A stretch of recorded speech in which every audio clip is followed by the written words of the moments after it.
Well, in the last show, Gabi, when you were in Istanbul, we mentioned that Paolo Maldini left Milan last week alongside with sporting director Ricky Massara. Are you surprised? So I gave my opinion to it. You obviously have much more expertise on this. Are you surprised? And what's the plan now that they both have left?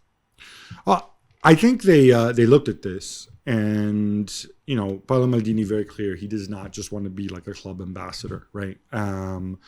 And I think the way Redbird want to go and run this thing is they've got Jeffrey Moncada, who they rate really, really highly, who's kind of like the scouting recruitment identifier dude. They've got a whole massive analytics group led by one Luke Bourne, who goes and they combine the eye test of Moncada with the analytics. Yeah.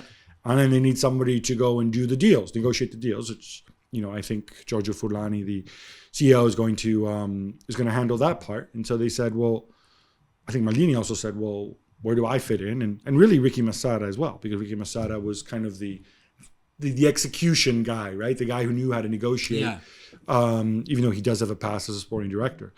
I can understand it. I think Maldini leaves with his, again, head held high.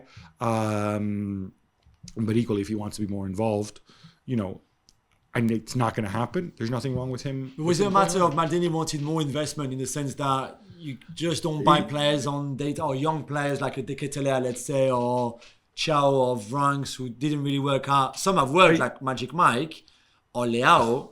Others not so much. And the ownership still wanting to go down this route?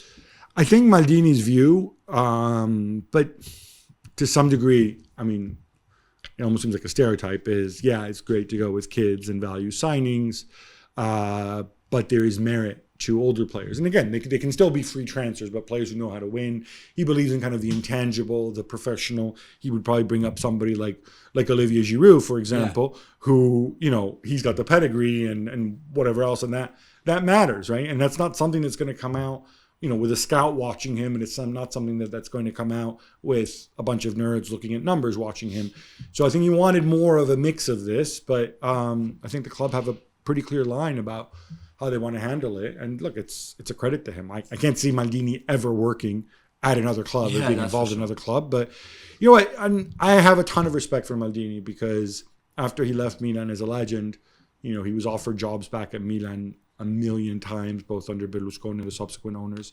And he said no, because I don't want to come back and be a club ambassador. I don't want people using my image. And so now he walks away like the gentleman that he's always been. Well, thank you very much for watching ESPN on YouTube. For more sports highlights and analysis, be sure to download the ESPN app. And for live streaming, premium content, and let's not forget as well, ESPN FC 7 days a week. Subscribe to ESPN Plus.